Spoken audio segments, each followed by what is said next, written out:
प्रेक्षकांनो ठरलं तर मग या मालिकेचा आजचा भाग खूपच इंटरेस्टिंग दाखवलेला आहे. फायनली अर्जुन सायलीने प्रियाची सगळी कारस्थानं पाडव्याच्या दिवशी सगळ्यांच्या समोर उघड केलेली आहेत. प्रिया खोटारडी आहे, खोटी तन्वी आहे आणि बबली सदाशिव लोखंडे म्हणजे सदा आणि मैनाची मुलगी आहे, हे सत्य त्याने सगळ्यांच्या समोर आणलेलं आहे. स्वतः सदा मैनाने प्रियाचा खोटा चेहरा सगळ्यांसमोर आणलेला आहे. ज्या वेळेला सदा आता आजारी असतो आणि प्रिया त्यांना मदत करत नाही, पण त्याच वेळेला मात्र अर्जुन आणि सायली सदाच्या मदतीला जातात आणि त्याचमुळे आता सदाशिवचा जीव वाचलेला आहे. आणि त्याच्यामुळे आता सदाशिव आणि मैनावतीने सगळ्यांसमोर बबली ही आपलीच मुलगी असल्याचं सत्य सगळ्यांच्या समोर आणलेलं आहे. आता नेमकं हे सगळं अर्जुन सायलीने कसं जुळून आणलं, हे सगळं काही आपण आजच्या भागामध्ये पाहणार आहोत. त्यामुळे आजचा भाग थोडाही स्किप न करता शेवटपर्यंत पहा. आणि चॅनलवर नवीन असाल, चॅनलला अजूनही सबस्क्राईब केलं नसेल तर चॅनल आत्ताच सबस्क्राईब करून घ्या आणि सोबतच व्हिडिओला लाईक करायला सुद्धा विसरू नका, म्हणजे असेच येणारे नवीन व्हिडिओज आणि अपडेट्स सगळ्यात आधी तुम्हाला आपल्या चॅनलवर पाहायला मिळतील. आपण मागच्या भागामध्ये पाहिलं की सदाची आता तब्येत प्रचंड बिघडलेली आहे आणि मैनावती प्रियाला सारखी फोन करत असते की जेणेकरून तिने डॉक्टरला तरी आणावं किंवा पैसे तरी पाठवून द्यावेत. पण आता प्रिया काही तिचे फोन रिसीव्ह करत नसते. पण हीच गोष्ट आता सायलीला समजली आहे, कारण सायली ज्या वेळेला प्रियाच्या फोनवरती मैनावतीचा कॉल रिसीव्ह करते तेव्हा तिला कळतं की आता इथे सदाची तब्येत खूपच खराब झाली आहे. आणि आता ते अर्जुनला म्हणत असते की काही झालं तरी आपल्याला त्यांना डॉक्टरला दाखवायलाच हवं. आणि आता सायली आणि अर्जुन दोघंसुद्धा जो पत्ता आता इथे सायलीला मिळालेला आहे सदा आणि मैनाचा, त्या पत्त्यावरती डॉक्टरांना घेऊन जातात. आणि त्यानंतर आता सदाची तब्येत मात्र प्रचंड खालावलेली असते.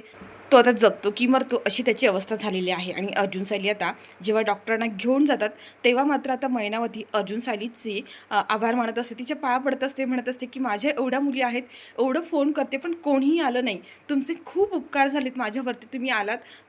आणि आता डॉक्टर जेव्हा पाहतात सदाला प्रचंड त्रास होत असतो, तो तापाने फणफणलेला असतो आणि त्याच्या चेस्टमध्ये इन्फेक्शन झालेलं असतं. आणि डॉक्टर म्हणतात की आत्ताच्या आता त्यांना ॲडमिट करायची गरज आहे. आणि आता इथे अर्जुन आणि सायली थोडाही वेळ न घालवता डॉक्टरांना म्हणतात की आत्ताच्या आता आपण ॲडमिट करूया.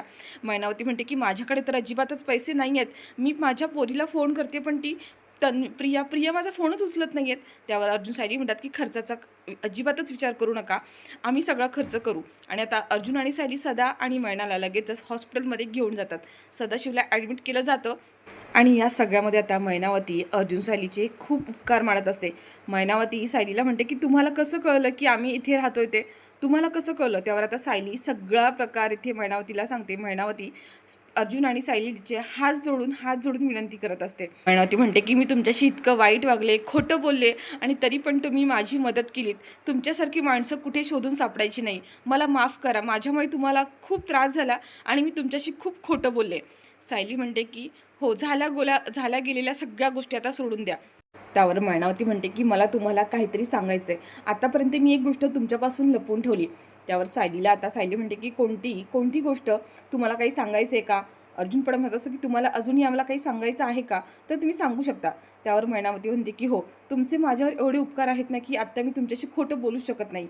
आत्तापर्यंत प्रचंड खोटेपणाला बळी केली, पण आता नाही करणार आहे. मला तुम्हाला सांगायचं आहे की आम्हाला 4 मुली नाहीत. मी तुम्हाला मागे सांगितलं होतं की आम्हाला 4 मुली आहेत, पण आम्हाला 5 मुली होत्या आणि त्यातल्या 5व्या मुलीला आम्ही विकलं होतं. आणि ती मुलगी म्हणजे तुमच्या घरात राहणारी तन्वी म्हणून जी मुलगी राहते ती माझी मुलगी आहे. मी तुमच्याशी खोटं बोलले. मैनावती म्हणते की हे सगळं आम्ही ठरवून नाही केलं. जेव्हा आम्ही तुमच्या घरात तू आमची मुलगी आहे म्हणून गेलो ना, तेव्हा आम्ही तुलाच आमची मुलगी समजत होतो. आम्हाला नव्हतं माहीत की ती मुलगी आमची मुलगी आहे म्हणून. आम्हाला ते नंतर कळलं, जेव्हा आम्हाला घरातनं बाहेर काढलं गेलं, आम्ही चोरी केली, तेव्हा आम्हाला कळलं की ती प्रिया आमची मुलगी आहे, आमची बबली आहे. आणि त्यानंतर तिने आम्हाला पैसे दिले, पैसे चारले, दर महिन्याला पैसे देत राहिली आणि तिने आम्हाला सांगितलं की हे सत्य कधीच कोणाच्या समोर यायला नको.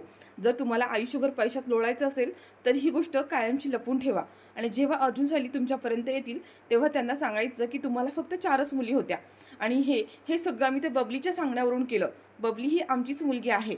आणि बघा ना, आमची मुलगी असूनसुद्धा आता बाप मरणाच्या दारात आहे, तरी पण ती आली नाही, माझा फोनसुद्धा उचलला नाही तिने. आणि आता इथे मैनावतीने सगळं काही अर्जुन सायलीला सांगितलेलं आहे.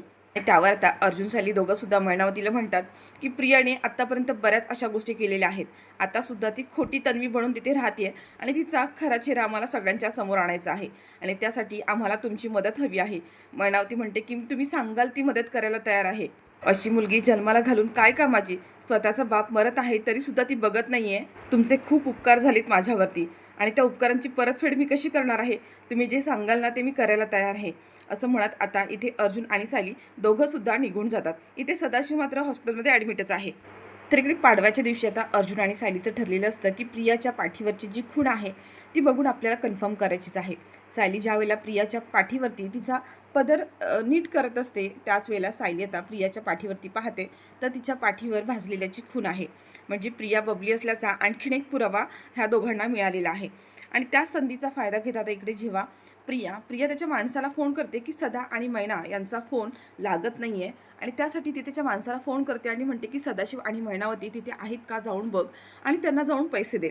पण आता ज्यावेळेला प्रियाचा माणूस तिथे जातो तेव्हा सदाशिव आणि मैनावती दोघंसुद्धा तिथे नाही आहेत. आता मात्र प्रियाला मोठा झटका भेटला आहे की सदाशिव आणि मैनावती गेले कुठे?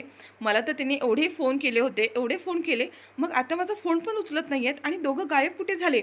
अर्जुन सायलीला तर सापडले नसतील ना. आता मात्र प्रियाला एक मोठा झटका मिळणार आहे. तर इकडे अर्जुन सायलीने एक जबरदस्त प्लॅन केलेला आहे आणि प्रियाला पूर्णपणे उद्ध्वस्त केलं आहे.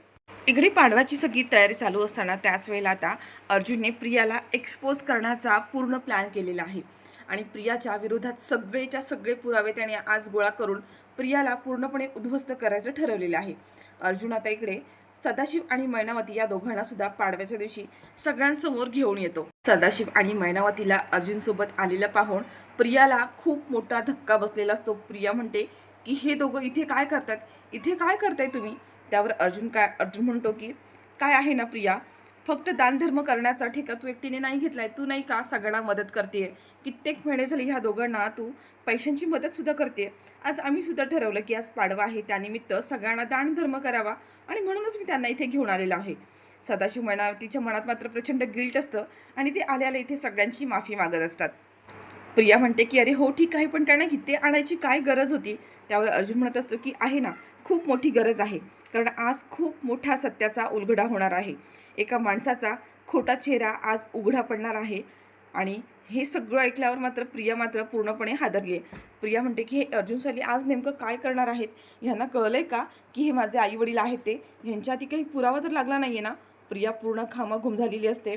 इथे रविराजला अर्जुन रविराज आणि प्रतिमा या दोघांना सुद्धा फोन करून बोलावून घेतो. इथे आता पूर्णाजी म्हणतात का रे अर्जुन, नक्की काय करायचं आहे तुला? आज काही सांगायचं आहे का? का तू सगळ्यांना आज इथे गोळा करतोयस? अर्जुन म्हणतो की आज घरातली घाण आपल्याला बाहेर काढायची आहे. आज वर्षाचा पहिला दिवस आणि असं म्हणतात ना, नवीन वर्षाची सुरुवात कायम चांगल्या गोष्टीने करावी, घरातली घाण घराच्या बाहेर काढून टाकून द्यावी आणि आज मी तेच करणार आहे. त्यावर आता इथे सगळेजण आता गोळा झालेले असतात आणि त्याच वेळेला अर्जुन आता सगळ्यांसमोर प्रियाचा खोटारडेपणा उघडा करतो आणि म्हणतो की प्रिया ही आपली तन्वी नाही आहे, ही खोटी मुलगी तोतया मुलगी आहे. आता इथे हे ऐकून सगळ्यांनाच खूप मोठा धक्का बसलेला आहे. त्यावर आता प्रतिमा आणि सगळेजण म्हणतात की अरे अर्जुन काय बोलतोयस तू? हे अर्जुन म्हणत असतो की खरं तेच बोलतोय. सायली सुद्धा म्हणते की प्रतिमा या मुलीने तुमचा विश्वासघात केलाय, तुमच्या भावनांचा खेळ केला आहे. ही तुमची मुलगी नाही आहे. इतकी दिवस झाली ती तुमची मुलगी बनून आपल्या सगळ्यांनाच ती फसवतीये. आणि आता अर्जुन त्याने प्रियाच्या विरोधात जेवढे काही पुरावे गोळा केलेले असतात ते सगळे पुरावे आता इथे अश्विनच्या हातात देतो आणि अश्विनला म्हणतो की अश्विन आधी सगळ्यात तू स्वतः हे बघ काय आहे ते, ज्याच्यामध्ये प्रियाचा ब्लड ग्रुप, DNA रिपोर्ट सगळं काही असतं. आणि ते पाहून अश्विन आता पूर्णपणे हादरलाय, त्याचा विश्वासच बसत नसतो. अश्विन म्हणतो दादा हे सगळं काय आहे? प्रियाचा ब्लड ग्रुप AB पॉझिटिव्ह आणि हे प्रतिमा आत्याची आणि तिची DNA टेस्ट निगेटिव्ह कशी काय आहे? अर्जुन म्हणतो की हे सत्य आहे, कारण प्रिया ही तन्वी नाहीच आहे, ही एक खोटारडी आणि तोतिया मुलगी आहे. आता सगळेजण हादरली आहेत आणि त्यावर आता अर्जुन म्हणतो की ही मुलगी कोण आहे तुला माहिती आहे का? सदाशिव आणि मैनावतीची मुलगी बबली सदाशिव लोखंडे आहे. ही इतके दिवस आपल्या सगळ्यांना फसवत आलेली आहे. आणि अर्जुनने आता एक एक करत सगळे पुरावे समोर आणलेले आहेत. मैनाला समोर आणत सदाशिव मैनावतीने सगळ्यांसमोर प्रिया म्हणजेच बबली ही आपली मुलगी असल्याची कबुली दिलेली आहे. प्रियाच्या खांद्यावरती भाजलेल्याचा खूण आहे, व्रण आहे, हे सुद्धा आता सदाशिव आणि मैनावतीने सांगितलं. आणि झालेला सगळा प्रकार, प्रियाचा सगळा भूतकाळ सदाशिव मैनावतीने सगळ्यांच्या समोर आणलेला आहे. जी मुलगी आमची हरवली होती ती मुलगी दुसरी तिसरी कोणी नाही तर प्रियाच आहे हे आता त्या दोघांनी सगळ्यांच्या समोर आणलं. आणि हे सगळं ऐकून मात्र आता अश्विन पूर्णपणे हादरलाय. अश्विन म्हणतो की म्हणजे ह्या मुलीने तर आपल्या सगळ्यांचाच विश्वासघात केलाय, माझ्या भावनांचा खेळ केला, माझ्यासमोर प्रेमाचं नाटक केलं. आणि आता अश्विन प्रियाचा हात धरून तिला ढकलूनच देतो, तिच्यावरती प्रचंड चिडलेला असतो. प्रियाच्या एक सणसणीत कानाखाली देतो आणि म्हणतो की एक नंबरची खोटारडी आणि नाटकी मुलगी आहे ही. फक्त पैशांसाठी तू हे सगळं केलं का? आणि अर्जुन म्हणत असतो की एवढंच नाही, प्रियाच्या पापांचा धडा आज मी तुमच्या सगळ्यांसमोर वाचणार आहे. आणि आता अर्जुनने इथे सगळ्यांनाच बोलवलंय. वंदना जाधव, जिच्या मुलाचं प्रियाने लहान असताना त्याला मारलं होतं आणि तो अपंग झाला, ह्या सगळ्या गोष्टी आता अर्जुन आणि सायलीने सगळ्यांच्या समोर आणलेल्या आहेत. आणि प्रियाचा भूतकाळ ऐकून मात्र आता सगळेजण हादरली आहेत. प्रिया एवढी कटकारस्थानी आणि हे सगळं काही आता सगळ्यांच्या समोर आलेलं आहे. आणि प्रियाने हे सगळं काही नागराजच्या सांगण्यावरून केलं होतं हे आता सगळ्यांच्या समोर आलेलं आहे. ज्यावेळेला प्रियाचे सगळे गुन्हे समोर आलेले आहेत आणि अर्जुन ज्यावेळेला पोलिसांना बोलावून घेऊन येतो तेव्हा मात्र प्रिया आता घाबरली आहे आणि स्वतःला सेफ करण्यासाठी आता तिने नागराजचं नाव पुढे केलेलं आहे. हा सगळा काही नागराजचा प्लॅन होता. नागराजने हे सगळं काही जबरदस्तीने माझ्याकडून करून घेतलं. महिपत आणि नागराजने या सगळ्यामध्ये मला मुद्दामून अडकवून ठेवलं होतं. हे सगळं काही आता प्रियाने इथे सगळ्यांच्या समोर आणलेलं आहे. यात माझी काहीच चूक नाही, हे सगळं मी महिपत आणि नागराजच्या धमकीला घाबरून केलं असं आता प्रिया सगळ्यांसमोर सांगत असते. पण खोटाड्या प्रियावर मात्र आता कोणाचाही विश्वास नाही आहे. कारण गेले 3 वर्ष तू आमचा सगळ्यांचा विश्वासघात केला, आम्हाला फसवलं, खोटी तन्वी म्हणून आमच्यासोबत राहिली. आता इथे अर्जुन आणि अश्विन म्हणतात की तुला सोडणार नाही आहे, तुला आता डायरेक्ट जेलमध्येच पाठवतो. आणि त्याच वेळेला आता पोलिसांना बोलवलं जातं आणि पोलीस आता इथे प्रियाला अटक करतात.